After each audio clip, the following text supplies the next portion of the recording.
पर पूछा गया है।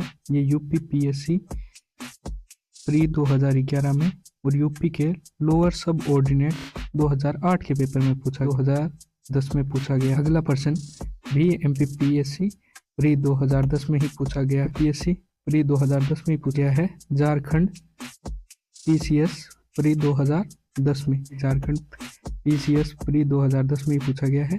पीसीएस प्री 2010 में ही पूछा गया है। ये झारखंड पीसीएस प्री 2010 में पूछा गया प्रश्न पूछा गया है। आरएस 2010 में, ये आरएस 2010 में प्रश्न आया हुआ। तो कहाँ से प्राप्त? एमपीपीएससी प्री 2009 में। लोअर सबऑर्डिनेट परीक्षा 2008 में पूछा। यूपी पीएससी 2009 का प्रश्न है। हेलो गाइस, तो आज हम करेंगे प्रीवियस ईयर प्रश्न जो सिंधु घाटी सभ्यता से जुड़े हुए हैं, और ये ऐसे प्रश्न हैं जो पहले भी पूछे गए हैं और आगे आने वाले सालों में भी इनकी संभावना है कि ये विभिन्न पेपरों में पूछे जाएं। तो अपने स्टार्ट करने से पहले आप अपने चैनल को सब्सक्राइब कर लीजिए, ठीक है, बेल आइकन दबा लीजिए। उसके बाद में हम शुरू करते हैं। तो पहले प्रश्न को शुरू करते हैं हम कि निम्नलिखित में से कौन भारत में सबसे बड़ा हड़प्पा स्थल है? और ये प्रश्न कहाँ पर पूछा गया है? ये यूपी पीएससी प्री 2011 में और यूपी के लोअर सब ऑर्डिनेट 2008 के पेपर में पूछा गया है। तो कौन सा हड़प्पा का सबसे बड़ा स्थल है? तो ऑप्शन डी इसका राइट आंसर हो जाएगा कि राखीगढ़ी हड़प्पा का सबसे बड़ा स्थल है। इसके बाद में दूसरा प्रश्न जो एमपीपीएससी पीएससी प्री 2010 में पूछा गया है, ठीक है, ये प्रश्न पूछ रहा है कि सिंधु सभ्यता का नगर लोथल कहाँ है? सिंधु घाटी सभ्यता का एक नगर है जिसे हम लोथल के नाम से जाना जाता है। उसे वो कहाँ पर स्थित है? तो कहाँ पर स्थित है? ये है गुजरात में। कहाँ पर स्थित है? गुजरात में। अगर इसकी नदी पूछ ले तो ये भोगवा नदी के तट पर है। कौन सी नदी? भोगवा नदी, ठीक है। चलते हैं अगले प्रश्न की तरफ। अगला प्रश्न भी एमपीपीएससी प्री 2010 में ही पूछा गया है। हड़प्पा सभ्यता से मोहनजोदड़ो स्थित है। तो मोहनजोदड़ो कहाँ पर स्थित है? तो ये है पाकिस्तान के सिंध प्रांत में। किस प्रांत में? पाकिस्तान के सिंध प्रांत में, ठीक है। और जिला पूछ ले तो लरकाना जिला है। कौन सा? लरकाना जिला है, ठीक है। और नदी पूछ ले तो सिंधु नदी के तट पर अवस्थित है, ठीक है। और इसकी खोज कब हुई थी? तो 1922 में इसकी खोज हुई। और किसने की? आर डी बनर्जी जी ने की थी, ठीक है, आर डी बनर्जी जी ने, ठीक है। चलते हैं अगले प्रश्न पर जो एमपीपीएससी प्री 2010 में ही पूछा गया है, ठीक है। तो ये प्रश्न है, निम्नलिखित में से किस बंदरगाह को पेरिप्लस ऑफ अरेथियन सी, ये एक बुक है, पेरिप्लस ऑफ अरेथियन सी के लेखक पदोक कहता है? अच्छा, कोई एक बंदरगाह है जिसको ये जो लेखक है अरेथियन ऑफ पेरिप्लस ऑफ अरेथियन सी, इसका लेखक है, वो इसको क्या नाम देता है? बंदरगाह को पदोक के नाम देता है। तो ये है भड़ोच। कौन सा है? भड़ोच। ये कहाँ पर स्थित है? तो ये गुजरात में स्थित है, ठीक है। चलते हैं अगले प्रश्न की तरफ। अगला प्रश्न पूछा गया है झारखंड पीसीएस प्री 2010 में पूछा गया है कि हड़प्पा काल की दो महत्वपूर्ण फसलें थी। कौन सी थी? तो जो आज है गेहूं और जौ, यही फसलें दो महत्वपूर्ण फसलें थी। जबकि कालीबंगा से जो हमारे को दूसरे जुते हुए खेत के परिणाम मिले हैं हमारे को कालीबंगा, ठीक है। तो यहाँ से दो फसलें मिली हमारे को, तो वो कौन सी है? सरसों और चना, ठीक है। कालीबंगा से कौन सी फसलें प्राप्त हुई है? सरसों और चना। और ये उसी खेत में बोई गई थी, वो दोहरा जुता हुआ खेत था ना, उसमें एक तो फसल थी सरसों, दूसरी थी चना। अगले प्रश्न पर चलते हैं। सिंधु घाटी सभ्यता का महान स्नानागार कहाँ से पाया गया है? यह भी झारखंड पीसीएस प्री 2010 में ही पूछा गया है। तो महान स्नानागार कौन से स्थल पर पाया गया है? तो मोहनजोदड़ो से। अगर आपको स्नानागार पूछ ले तो वो मोहनजोदड़ो से भी मिला है, हड़प्पा से भी मिला है और कालीबंगा से भी मिला है। परंतु महान स्नानागार कहाँ से मिला है? केवल मोहनजोदड़ो से। ठीक है, चलते हैं अगले प्रश्न की तरफ।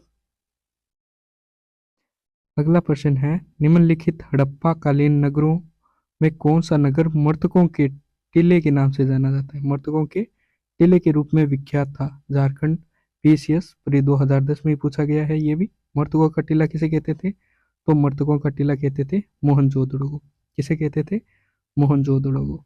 ठीक है, और इसे एक और नाम देते थे हम, सिंध का निकलिस्तान। सिंध का निकलिस्तान। ठीक है, अब अगला प्रश्न है, ये थे नहीं है, ये है अपने द। ठीक है, the Arctic home of the Aryans के लेखक कौन है? झारखंड, पीसीएस प्री 2010 में पूछा गया है कि the Arctic home the Aryans के लेखक कौन है? तो आर्यंस का घर किसने बताया था आर्कटिक होम पर? वही इसका लेखक होगा। तो इसके लेखक है बाल गंगाधर तिलक। बुक का क्या नाम है? The Arctic home of the Aryans. ठीक है, इसमें क्या बताया था कि जो आर्यंस का होम है, मतलब आर्यों का जो घर है, वो कहाँ पर है? आर्कटिक में। कहाँ है आर्यों का? आर्कटिक में। ठीक है, कहाँ पर आर्यों का होम? आर्कटिक में। ये किसने बताया था? हमारे प्यारे बाल गंगाधर तिलक जी ने। ठीक है, चलते हैं अगले प्रश्न की तरफ। अगला प्रश्न पूछा गया है आरएस 2010 में। ठीक है, हड़प्पा सभ्यता का उत्कर्ष काल है। तो हड़प्पा सभ्यता का जो उत्कर्ष काल है वो 2250 से 1750 है। इसी को कौन मानता है? सी जे गेडे। ठीक है, इन्हीं के आधार पर ये उत्कर्ष काल इन्होंने निर्धारित किया। ये 2250 से 1750, इसी को उत्कर्ष काल कहते हैं। ये किसने निर्धारित किया है? अपने अपने एक विद्वान हुए हैं जिनका नाम है सी जी गेडे। ठीक है, इसी को ही एनसीईआरटी भी इसी को ही मानती है। ठीक है, अगर पूछ लें कि भाई हड़प्पा सभ्यता का काल कौन सा है, तो 2250 से 1750 इसी को एनसीईआरटी मानता है और इसी को सीजे गेडे ने दिया है। ठीक है, चलते हैं अगले प्रश्न पर। कांसे की नर्तकी की मूर्ति, कौन सी मूर्ति? कांसे की नर्तकी की मूर्ति उत्खनन द्वारा प्राप्त हुई है। आरएस 2010 में प्रश्न आया हुआ है। तो कहाँ से प्राप्त हुई है? ये मोहनजोदड़ो से प्राप्त हुई है। कहाँ से प्राप्त हुई है? मोहनजोदड़ो से। और ये नर्तकी की जो मूर्ति है, इसमें कौन सी प्रजाति दिखाई गई है? तो प्रोटे ऑस्ट्रेलाइड। कौन सी प्रजाति है? प्रोटे ऑस्ट्रेलाइड। ठीक है, चलते हैं अगले प्रश्न की तरफ। यह प्रश्न पूछा गया है एमपीपीएससी प्री 2009 में। निम्नलिखित में से किन हड़प्पा स्थलों पर घोड़े के अवशेष मिले हैं? ये 2009 का प्रश्न है। तो उस समय इसका आंसर माना गया था अपने सूरकोटड़ा और कालीबंगा में। ठीक है, परंतु अभी क्या है? अभी हमारे को लोथल से, ठीक है, लोथल से मिले हैं और हड़प मोहनजोदड़ो से भी मिल गए इसके प्रमाण। मोहनजोदड़ो से भी इसके प्रमाण मिल गए हैं। ठीक है, चलते हैं अगले प्रश्न पर। निम्नलिखित में से असंगत युग्म चिन्हित कीजिए। 2009 का एमपीपीसीएस प्री में प्रश्न आया हुआ है। असंगत युग्म को छांटना है अपने को। तो हड़प्पा और अन्नागार। हड़प्पा में अन्नागार मिला था, तो ये तो सही हो जाएगा अपना। मिला था भाई। मोहनजोदड़ो से विशाल स्नानागार मिला था। हाँ, मिला था विशाल स्नानागार। क्या धोलावीरा से एक गढ़ी क्षेत्र मिला है? नहीं, ये नहीं मिला है। धोलावीरा से तो तीन गढ़ी क्षेत्र मिले हैं। ठीक है, लोथल से एक गोदीवाड़ा मिला है, तो हाँ ये सही हो जाएगा। ये भी मिला है। तो इसका असंगत युग्म कौन सा है? ऑप्शन सी, धोलावीरा से एक गढ़ी क्षेत्र मिला है, तो ये गलत है। ठीक है, यहाँ से 3 क्षेत्रों में ये जो गढ़ी थी ये विभाजित थी। ठीक है, चलते हैं अगले प्रश्न की तरफ। अगला प्रश्न है, इनमें से कहाँ विशिष्ट प्रकार के अग्निकुंडों की एक श्रृंखला और धार्मिक स्नानागार की व्यवस्था का पता चलता है? तो धार्मिक स्नानागार प्लस अग्निकुंड, ये कहाँ पर मिला है हमारे को? ये मिला है हमारे को कालीबंगा में। कहाँ पर मिले हैं? कालीबंगा में। ठीक है, और अग्निकुंड तो हमारे को मोहनजोदड़ो से भी मिले हैं और लोथल से भी मिले हैं, ठीक है। परंतु अग्निकुंडों की श्रृंखला और धार्मिक स्नानागार दोनों साथ में कहाँ पाए जाते हैं, हमारे के कालीबंगा में, ठीक है। चलते हैं अगले प्रश्न पर, जो यूपी लोअर सबऑर्डिनेट परीक्षा 2008 में पूछा गया है प्रश्न। ये प्रश्न पूछ रहा है, हड़प्पा संस्कृति के किस स्थल से मानक बनाने का प्रमाण मिला है। मानक मतलब माप तोल के, माप तोल के औजार जो होते हैं वो कहाँ से मिले हैं। तो मानक हमारे को कहाँ से मिले हैं, ये मिले हमारे को धोलावीरा से। कहाँ से मिले हैं, धोलावीरा से। जबकि मनका बनाने का कारखाना, मानक और मनका में थोड़ा सा अंतर है, ठीक है। मनका बनाने का कारखाना कहाँ से मिला है हमारे को, चन्हूदड़ो से। कहाँ से मिला है, चन्हूदड़ो से, ठीक है। चलते हैं अगले प्रश्न की तरफ। सेम पेपर में पूछा गया है, ठीक है। हड़प्पा संस्कृति की मोहरों का सर्वाधिक प्रचलित रूप है, कौन सा है। इसका सही उत्तर है वर्गाकार। ये जो होता है वर्ग, चारों भुजाएं जिसकी समान हो, ठीक है, वो उसको क्या बोलते हैं हम, वर्ग, ठीक है। तो ये वर्गाकार प्रकार की मोहरें हमारे को सर्वाधिक मिली है। बेलनाकार प्रकार की मोहरें एक तो कालीबंगा से प्लस एक लोथल से मिली है हमारे को।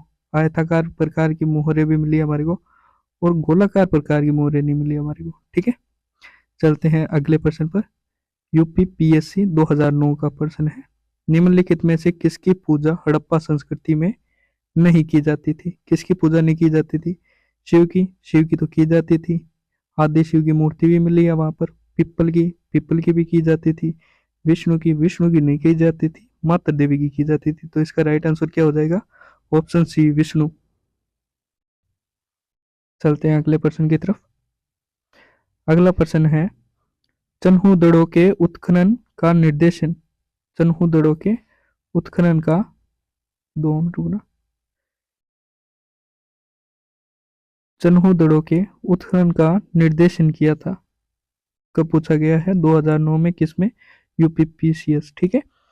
तो चन्हूदड़ा का निर्देशन, उत्खनन का निर्देशन किसने किया था, तो जेएच मैके ने। मैके ने यहाँ पर खुदाई की थी, कहाँ पर, चन्हूदड़ों में। किसने खुदाई की थी, मैके ने, ठीक है। अब चलते हैं अगले प्रश्न की तरफ।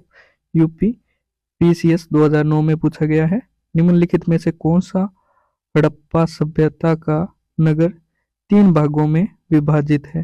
कौन सा नगर 3 भागों में विभाजित है, तो धोलावीरा।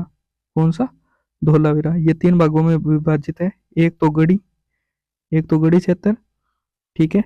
उसके आगे है एक मध्य क्षेत्र, ठीक है, मध्य क्षेत्र, और एक है निचला क्षेत्र। कौन सा, निचला क्षेत्र। गढ़ी क्षेत्र में तो कौन रहते थे, बड़े बड़े बड़े लोग रहते थे। निचले क्षेत्र में सामान्य लोग। और मध्य क्षेत्र में क्या था, यहाँ पर जैसे खेल स्टेडियम और इनके मनोरंजन के साधन आदि यहाँ पर होते थे, ठीक है, मध्य क्षेत्र में। चलते हैं अगले प्रश्न की तरफ। लास्ट प्रश्न है अपना, सिंधु मुद्राओं का सर्वाधिक प्रचलित अभिप्राय निम्न में से कौन सा है। यूपी पीसीएस 2009 में पूछा गया है। तो इसका सबसे अधिक प्रचलित जो मोहरें थी वो कौन सी थी, एक श्रृंगी बेल की, ठीक है, एक श्रृंगी बेल की। इसका राइट आंसर क्या होगा, ऑप्शन ए। थैंक यू, और सब्सक्राइब करना मत भूलना, ठीक है। आपके सब्सक्राइब से हमारा क्या बढ़ता है, हौसला बढ़ता है। तो हौसले को बढ़ाइए, प्लीज सब्सक्राइब कीजिए। Thank you.